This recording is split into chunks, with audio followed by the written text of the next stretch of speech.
Okay, so this happened when I was around 9 years old. I'm 25 now, and it's something I will never forget. It gives me goosebumps to this day. I live in a terraced house, 4 houses combined. My neighbors and I each have our own little patio. There's a small road 10 meters from my yard where people do their Sunday walks and so on. Only a small fence separates my small yard and patio from that road. I live in a pretty crowded area, with several of these terraced houses spread around in my neighborhood, so seeing people walking on that road is pretty normal for me. Seeing random people standing on my patio is not. When I was 9, I usually got home from school about an hour before my mom got home from work. I live maybe 50 meters away from my school, so my mom figured I was mature enough to be home alone for around an hour before she got home. This one day I got home from school. I did the usual thing, which was to make sure I locked the front door and double-check the back door leading to the patio was also locked. I was 9. Being home alone was a little scary, even though it was in the middle of the day and only for 1 hour. I then rushed to my room upstairs to play as much PlayStation as possible before my mom came home and made me do my homework. While playing, I heard this noise coming from outside my window. My room was located 1 floor above the patio with a view to the road I told you about before. It was kind of like the sound of a cat, but my cat has been missing for over 3 months. Hope sparked and I thought, OMG, did he finally come back? I ran downstairs to check if it was my cat, but the sight that met me gives me goosebumps just writing this. There was a guy standing on my patio. A tall guy with black hair covering half of his eyes, making him look like a male version of the Ring Woman or something. I could hear him making high-pitched sounds, almost like a cat meowing. A brown liquid was running down from his mouth, and I could see him spitting out my dad's stomped cigarettes. He was actually eating from the ashtray. I was frozen observing this. Eventually snapped out of it and screamed so loud that the man must have heard it. He didn't react. He kept on eating from the ashtray. I ran upstairs to my room, locked the door, and called my mom, who then called the cops. I've never been more terrified in my life. Laying in bed under my sheets, shivering with fear as I hear these creepy, high-pitched noises from the guy eating cigarette stumps from the ashtray on my patio. I kind of blacked out for a moment, because the next thing I remember is the police arriving on the road by my yard. I hear them talking to the guy saying stuff like, "What are you doing? Get over here or we'll come down and arrest you," and so on. He didn't respond, but the high-pitched sounds was more frequent and louder. I decided to look through my window, feeling safe now that the cops were here. I could see 2 police officers standing by my fence, 1 man and a woman. I did not see the creepy man, however, because he was standing directly 1 story under me and my field of view. The police jumped the fence, and I remember hearing the creepy guy screaming louder than anything I've ever heard before. He charged the female police officer with full force, and he fucking knocked her out cold. The male officer then immediately tased the guy, leaving him shaking on the ground, screaming still. The policeman struggled to keep him on the ground while putting handcuffs on him, but eventually made it. After a while, he managed to wake up the female police officer, who seemed to be badly hurt. He called for backup and an ambulance, and then he sees me standing in the window above him. The expression on my face must have been something else, because he just looked at me and said, "I sure as hell hope you didn't see all that." I started to cry. By this time, neighbors started to arrive, wondering what the hell was going on. One of my neighbors, an elderly woman, made me come down, and she took care of me until my mom came back home. The police took the creepy guy with them in the car and left. Before they left, they promised to come back and talk to us about what had happened. This is where the story takes an unexpected turn. The male police officer came back later that night and sat down with me and my mom to talk. He explained that the guy on my patio was actually diagnosed with severe autism. He had escaped a facility where mentally challenged people live, located about 5 kilometers from my live. He explained that the guy had actually been living in my house 5 years ago, but he had been forced to move when his mom, his only caretaker, died. The poor guy probably thought he would find his mom in my house. He missed the routines and he missed living there with his mom. The police had to move him from the house that time 5 years ago because he was extremely strong. From what I heard, he had extreme tensions in his body because of the autism, making his muscles grow stronger and stronger throughout the years. This was the reason he reacted the way he did when the police came to stay. Still frightened, I told the police officer that he needed to make sure this would never happen again. He promised it wouldn't. After a few sleepless nights, my life got back to normal. The years went by and the guy didn't come back. Until 1 year ago. At this time, my mom and dad had moved out. I bought the house from them and I'm still living here today. I was enjoying my morning coffee on the patio when I see this random guy stopping on the road by my fence. He just stands there looking at me.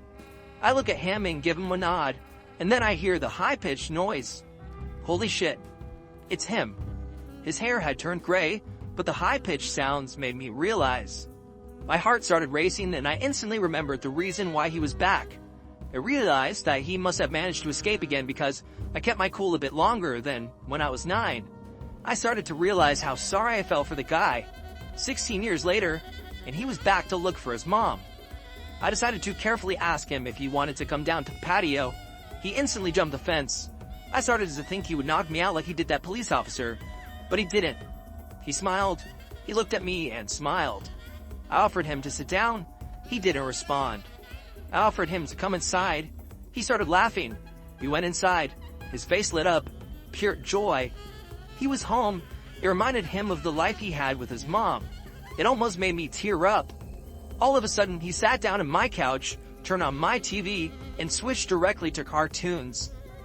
I observed him for a while. He just completely focused on the cartoons. I just wanted him to enjoy the moment, so I didn't say anything to him. I realized I had to call the facility to let them know. The caretakers arrived 10 minutes later. After a lot of convincing, he got back up, crying, and they went back to the facility. I called the facility 2 days later. We made a deal. His name is Tom, and I now consider Tom my friend. Every Sunday from the day he returned, Tom and his caretakers visit me to watch cartoons. They say it's the highlight of his week. It makes my heart warm. Now, for several years, my thoughts were, let's not meet, guy on the patio eating from the ashtray. Now my thoughts are, let's meet every Sunday to watch cartoons. My friend Tom. Haunted cabin behind my house. This is a relatively old story that my dad has told me a few times over the years, but with Halloween coming up, it's been on my mind again. I myself have never been able to witness the house through the description I've been given. My multiple men, 20-something years after seeing it, gave me a very vivid mental image. To begin with, I would like to mention that my father is a highly religious man, a preacher's son, and does not believe in ghosts or anything paranormal in the slightest. Nothing seems to spook him either, but he swears up and down that he felt something unnatural that scared the shit out of him, even just from mentioning the story to me on the rare occasion that you would bring it up. Back in the late 80s, he and a few friends would regularly hike over the waterfall or creek bed behind our farm and would follow the trails up until they eventually met the frontage road off of the interstate. Well, one night they decided to take a different route to go around the backside of another farmer's land, mostly to see the animals because they owned emus and other large pets that weren't common in the local area. Supposedly, after leaving the area and continuing into the woods at night of all wonderful times, they managed to stumble upon what is described by all 5 men 20 years later as a Blair Witch look-alike house. It was a very, very old home, and my dad claims that just looking at him gave him this ominous feeling. But of course they had to go inside and check it out. Inside the house was a vintage cottage-style home that was probably built in the late 40s or early 50s, and the group was instantly met with writings and symbols in strange Latin-like languages, with a few English graffiti pieces that quoted a supposed satanic or pagan worshipping ritual, with certain pieces describing how to sacrifice a human soul to some supposedly demonic deity. My father still claims to this day that certain symbols were painted on the walls in blood, while others were clearly spray painted, and I find it easier to believe because he also worked as a firefighter for years before this happened and had a lot of experience with having to see human blood and dismembered bodies on the freeway after car accidents. Past a small living or kitchen area was a stairwell that was so small that their shoulders would physically brush either side of the wall as they went up, and the stairs went straight. Stopped at a small landing, then turned right, so as you started up, you could not see what might be standing at the top. At the top of the stairs, a door led to a large attic-style bedroom where actual chain manacles and locks hung from one of the walls near a circular window at the end of the room, which was also completely covered in weird symbols, graffiti, and now, more obvious and frightening, large, dried puddles of blood that had seeped into the floors and walls. Allegedly, once they were upstairs investigating the room, they swear that they heard someone moving up the stairwell behind them quickly, but as they looked back, there was no one there. Everyone essentially told me that it almost sounded like heels clacking on wood, and now, completely spooked, they rushed back down the stairs to see if someone was playing a prank on them and was hiding downstairs. Surprise, surprise, they found nothing, and no new footprints in the dust and grime that differed from the ones they left on their way in. To keep things interesting, I met with each one of the guys separately to ask them about what they remembered, expecting to maybe find a crack or something to prove that maybe they were exaggerating, but when I asked them, I got the same answer from each of them with no hesitation. They got the same details right down to the minute that they entered the house and the minute they left. But here's what it gets really strange. They left the house and for some unknown reason decided to try walking back from a different route, using a compass to approach from the east instead of the south.